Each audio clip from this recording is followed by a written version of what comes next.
नेताओं की चिट्ठी ने मचाया बवाल। क्यों कांग्रेस में आया अंदरूनी तूफान? कैसे कांग्रेस नेतृत्व तक पहुंची ये चिट्ठी? कैसे तैयार हुई चिट्ठी की रूपरेखा?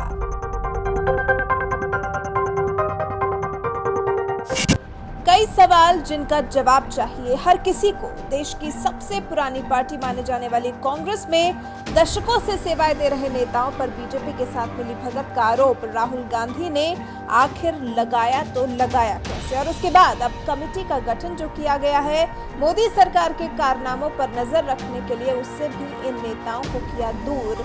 तो कैसे लिखा गया ये पत्र?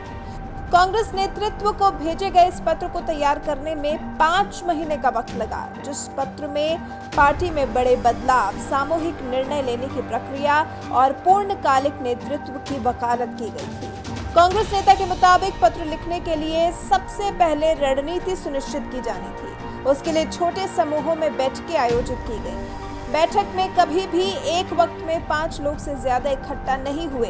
कांग्रेस आलाकमान को लिखे जाने वाले इस पत्र के लिए जो बैठकें हुई वो मुख्य रूप से गुलाम नबी आजाद, कपिल सिब्बल और आनंद शर्मा के घरों पर हुई। इन नेताओं का काम था उनके जैसे समान विचार रखने वाले दूसरे नेताओं से बात करना। पत्र को लेकर चर्चा इस साल जनवरी में शुरू हुई थी और मध्य प्रदेश में पार्टी के लिए आए भूचाल के दौरान यानी कि मार्च अप्रैल में और ज्यादा तेज हो गई।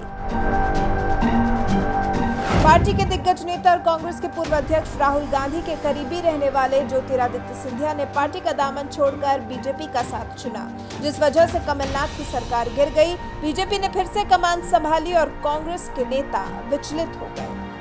पार्टी के हालात को लेकर चिंतित समूह या फिर कहें असंतुष्ट समूह सोनिया गांधी के साथ आमने सामने से बार बार मीटिंग करने का समय मांगता रहा, लेकिन जब कांग्रेस के अंतरिम अध्यक्ष सोनिया गांधी ने अपॉइंटमेंट नहीं दिया, मजबूरन चिट्ठी योजना को आगे बढ़ाना पड़ा। गोपनीयता का ध्यान रखते हुए किसी को भी पत्र की कॉपी नहीं दी गई। हालांकि चिट्ठी का ड्राफ्ट पढ़ाया सबको गया। इस तरह से ये पत्र लिखने वाले नेताओं का समूह 5 महीने तक रडार से बचता रहा।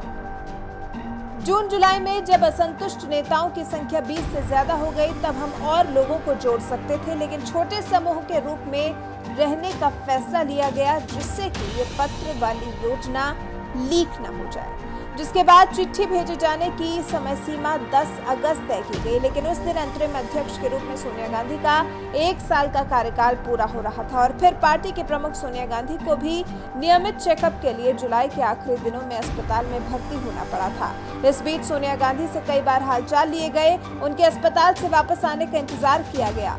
वो 2 अगस्त को वापस भी आई और फिर पत्र को और डिले न करते हुए 7 से 8 अगस्त को कांग्रेस आलाकमान को चिट्ठी भेज दी गई, लेकिन उसका कोई जवाब नहीं मिला। पार्टी आलाकमान ने पत्र को अनदेखा किया तो 1 हफ्ते के ब्रेक के बाद रिमाइंडर के रूप में फिर से चिट्ठी भेजी गई। जानकारी के मुताबिक दूसरी चिट्ठी में कहा गया कि हम आपसे आग्रह करते हैं कि पहली चिट्ठी में जताई गई चिंताओं पर विचार किए बिना कोई अहम फैसला न लिया जाए।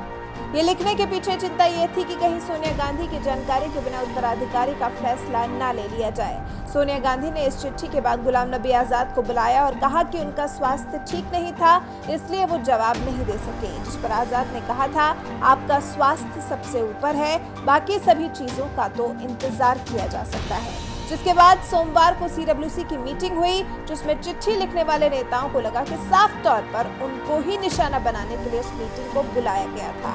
चिट्ठी लिखने वाले नेताओं को लगा कि पूरी तैयारी से उन पर हमला किया गया। मीटिंग शुरू होने के कुछ देर बाद ही राहुल गांधी ने कहा, मैंने अपनी मां को चिट्ठी लिखने से रोक दिया क्योंकि इससे उनको दुख पहुंचता। राहुल ने यह बात इस बात पर कही कि सोनिया गांधी ने चिट्ठी पढ़ी भी नहीं, फिर भी उन पर हमला किया जा रहा है।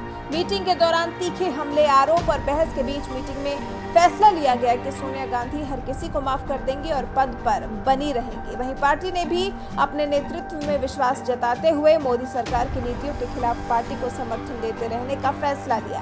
पार्टी नेतृत्व को समर्थन देने की शपथ ली। मीटिंग में हल्ला हुआ, बहसबाजी हुई। उसके बाद फैसला लिया गया कि अब अगले 6 महीने बाद ये मीटिंग बुलाई जाएगी और तब तक सोनिया गांधी ही इस पद पर कांग्रेस के अध्यक्ष पद की जिम्मेदारी संभालती रहेंगी।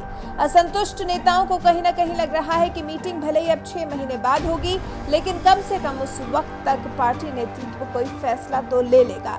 लेकिन बात असल में ये है कि 23 नेताओं के इस चिट्ठी कांड के बाद पार्टी ने उन्हें नजरअंदाज करना शुरू कर दिया है। तभी तो मोदी सरकार की नीतियों के खिलाफ बनाई गई 5 सदस्यीय कमेटी में पत्र लिखने वाले 23 नेताओं में से किसी को भी जगह नहीं मिली।